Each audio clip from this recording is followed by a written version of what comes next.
Hey y'all, welcome back to my channel, Lori J Journals. I am super excited for this video today. I want to start by saying if you are a subscriber or you have visited my channel before, then you know I am constantly working on tightening up my videos and making shorter ones. And today I feel like I'm on the right track and I'm going to make that happen today.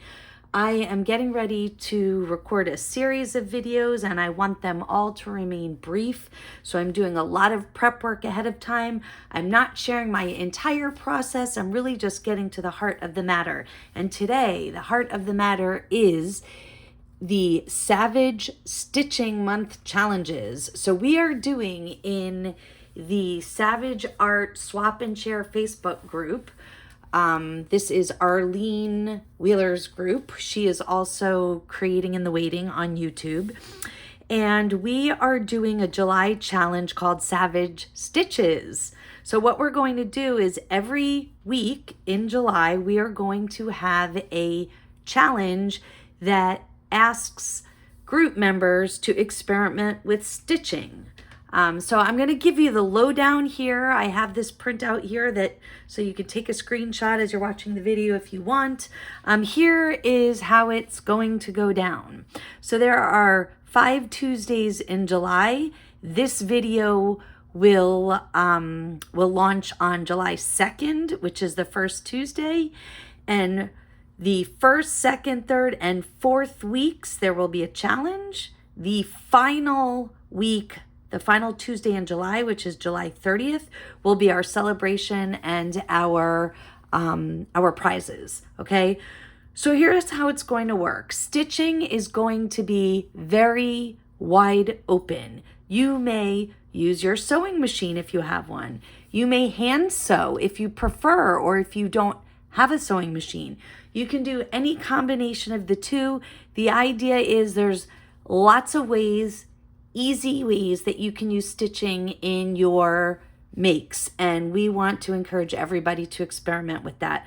We will have a challenge each week, and we're asking members to hashtag each week, just adding the number of the week. So this week you'll be posting with the hashtag Savage Stitches 1. Next week you'll just change the 1 to 2 and so on. Okay, each week that you post an example from the challenge, it earns you a spot on a drawing at the end of the month. If you post all 4 weeks, then you earn a bonus spot, which means you can have a maximum of 5 chances to win the prize. Okay? Hopefully that's clear. It doesn't matter how many times you post during a particular week. If you participate in the challenge for the week, you're entered. You don't get additional spots if you post additional photos, although we're happy to see as many as you have. Okay? Make sure that you use the weekly number. That's going to help us keep track of what we expect will be a lot of posts. So please help us do that. If we can't figure out what week your post belongs to, then we're just going to not count it. Sorry for that. So help us. It's a lot of posts. We have over 3,000 members now, I believe. So we need to make sure that we have a way to organize your posts. All right?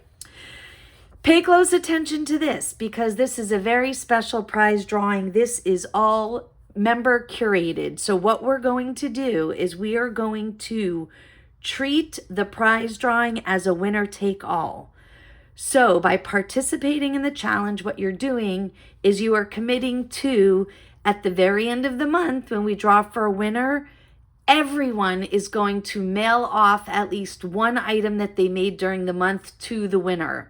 So it's basically going to be like Christmas in July for this winner, who will get the winner take all makes from all different people across the country and beyond who are in our group. Okay, so again, it's important that you understand that by posting your creations, you're participating, and that you'll be willing to select one item that you made with postage at your own expense, which shouldn't be more than a stamp for most makes. Slip it in an envelope and send it to the winner at the end. Okay, there might be some pop-up things going on throughout the month, so stay tuned for those. But the grand prize at the end of the month is the winner take all for a member of the group. So that should be really fun and exciting. We hope to see a lot of creativity. Okay, so with the specs and the logistics aside, let me show you what our first make is. So week 1, we're starting simple when it comes to stitching with clusters, because we felt like that's a super easy way to get stitching into your makes. So what you see here are 3 different clusters that I've already stacked, and I'll give maybe a 15 to 30 second discussion about this. There's no right or wrong way to do a cluster. You do a cluster however you want. This is 100% a scrap buster. So take a bowl of scraps that you have, here's mine, and dig through, find some pieces that coordinate, stack them up until you feel like they have a good, a good stack and a good positioning, and then find a way to stitch over them. Again, no right or wrong way. So the first thing I'm going to do, I have 3 here, but I'm really going to show you on 2. The very first one I'm going to take is this. I don't work with red a lot. Oops, and I just lost a piece. I don't work with red a lot, but I had this piece of sari silk that I loved, and then it matched the numbers in this piece of Tim Holtz fabric scrap that was in my pile. And then just this morning when I was cleaning up my desk, I found this little itty bitty piece of, it's like a Valentine's Day ribbon. So I stuck that on there too, because why not? Okay, and so simple as this, I'm going to go over to my sewing machine first. I'm going to show you how I'm going to stitch this one. And then next, I'm going to work on this one with a hand stitch. So I'm going to try to do a very gentle camera switch here. There we go. Okay, and you can do this however you want.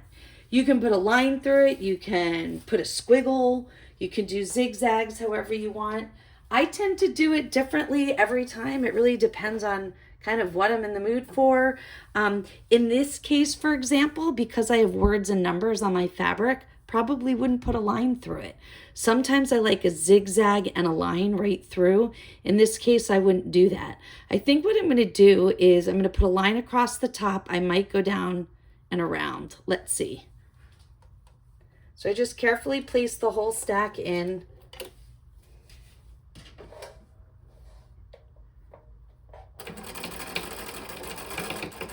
And I'm on a straight stitch.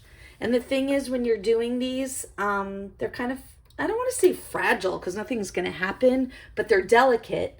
And if you move, if you hit your pedal too fast, it's going to go on turbo speed, and your fabrics may not stay nicely stacked the way that you had planned. So you want to be a little bit gingerly with it.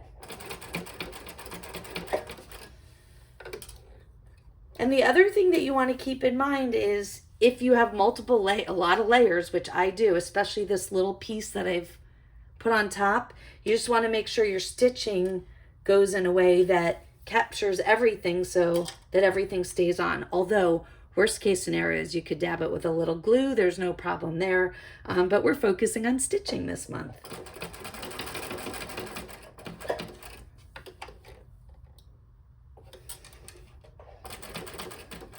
And just for a little bit of fun, I'm going to switch to zigzag. And I don't even know if it's going to show because I have light pink thread in my sewing machine right now. And there you go. So there's my cluster. I went around it with a square, a little bit of stitching. Here's what it looks like from the back. You can see there's a square there from where I stitched. And I always like to make sure when I do my stitching that I'm not doing it in a way that mats everything down. I always want there to be kind of this fluffy, scrappy look to it. Because if you watch my channel, you know I love scrappy. Okay, so there's one, simple as that. It took me a couple minutes. That's it. Yes, I pre-stacked my, oh, there's the zigzag, by the way, if you wanted to see. Just for a little character up at the corner. Okay, it doesn't take very long at all. Once you have your little scrappy cluster, now I'm going to bring you back down here, and because now I'm going to do one with hand stitching. Okay. Now for hand stitching, you can use like actual sewing thread, similar to what you put in your sewing machine, or if you don't have one, what would be come to you on a spool. I actually have taken to sewing with thicker threads than that lately because I think it's fun. It's more fun. And B, you get more, it shows more. So what you're going to see here is I have a little bit of this, it's like a sparkly embroidery thread, and it has like a little bit of an ombre look to it. Like there's lighter parts and darker parts. And I'm going to sew into this cluster right here. Now, you notice I have a little bit of this thread here already because this scrap was something that I sewed in a project with that same similar thread, and I cut it away and ended up not using it. But here's the thing with the thread. Yes, you're trying to get all of your pieces stuck together. That's part of it, right? You want to, you're creating this cluster and you want them all to stack and hold together. But it's also an opportunity for an embellishment because I chose a pretty color thread. I have an opportunity to create kind of a design. Most of the time I do an X. Why do I do an X? Well, it's easy.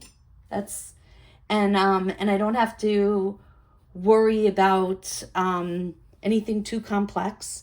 If you are an experienced embroiderer, you might decide to do something different. But you really can do anything that you want, okay? So I created a knot at the back, and what your cluster looks like in the back is probably mostly determined by what you're going to use the cluster for. So if you're going to affix it to something, like create an altered paper clip or attach it to a pocket or something like that, then you're not really worried about what the back of the cluster looks like. If you want it to be removable and you're going to use it, you want it to be something that you're going to move around, you're going to want your back to look kind of nice. I'm not concerned about that right now. So right now I'm looking at this kind of black circle. That's part of the fabric. This is also a Tim Holtz fabric. It had some writing on it. I'm looking at the threads here, and I'm thinking about how this right here, this spot, is where all of these join. This is the intersection of all of these threads. So if I start there, then I know no matter what happens, I'm at least going to have all of my fabrics are going to be stuck together. And I kind of purposely put it in the center of that X because I figured, why not? There's an X there, okay? Now, here's the challenge. I forgot. I used a little bit of tape so that I could get the thread through the eye of my needle. Now I want to make sure that I can pull it all the way through, and I can. Okay, so I'm in the center of that X, and now I just have to decide where I want to go next.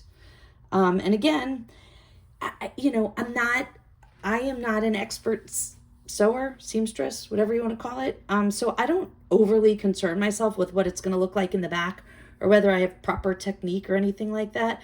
I'm really just worried about, am I making some cool stitches that add to the aesthetic of what I'm making? So I'm just going to wing it.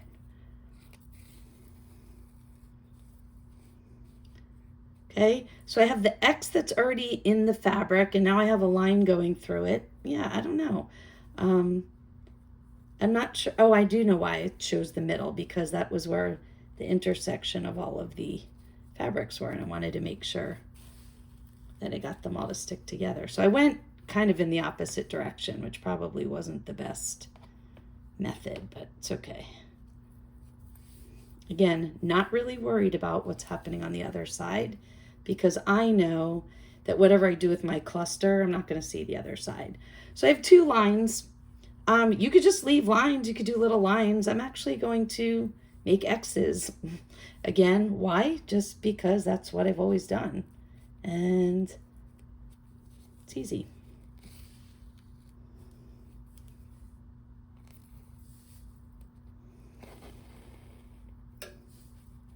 See?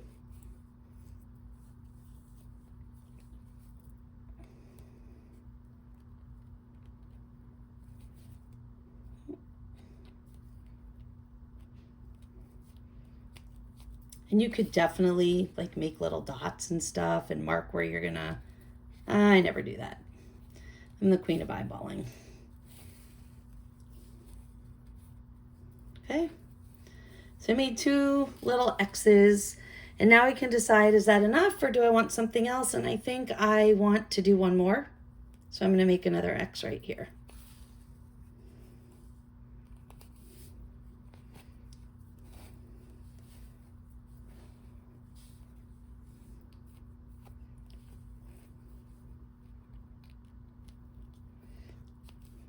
And once I went through that center spot when I first started, I knew I had all of my fabrics sewn together, so I don't have to worry about where I go after that. Ooh, I almost lost my thread.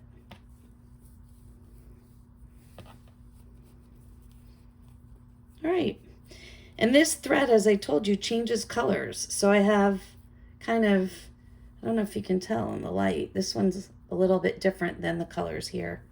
And I think I decided, I don't know if this is really gauzy material. I don't know if this is going to work.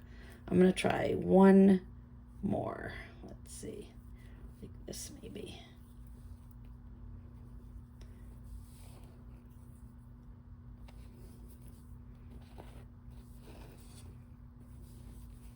And that's it.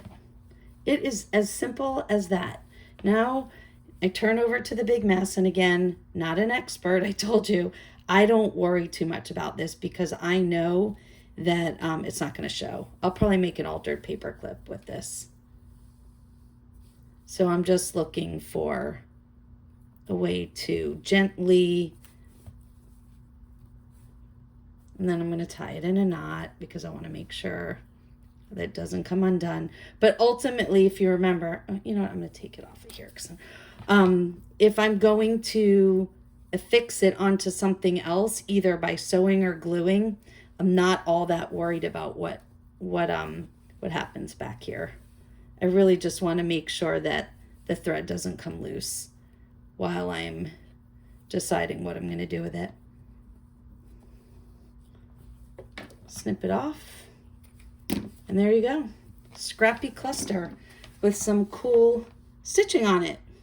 Okay, if you have something a little bit more of a formal shape and you want to do stitching around the edges, like let's see, so if we have this one, you know, for me, scrappy clusters are all about imperfect shapes, so it seems kind of odd to give it a shape, but you can certainly do that. Like this one has this round seal. I could do, like, I actually think it would be kind of fun to have an X seal in the middle. You know, like I can go across with thread and make an X.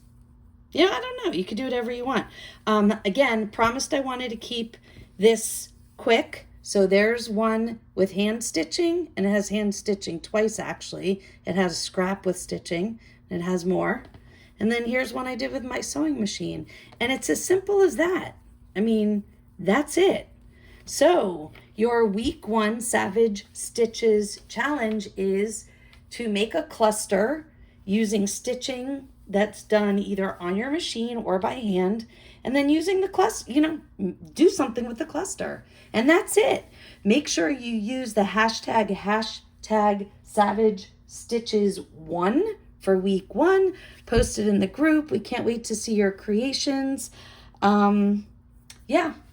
Again, Arlene is creating in the waiting on YouTube and Savageart Share and Swap Facebook group. I will link them in the description box down below. And thanks for visiting my channel and participating in our challenge.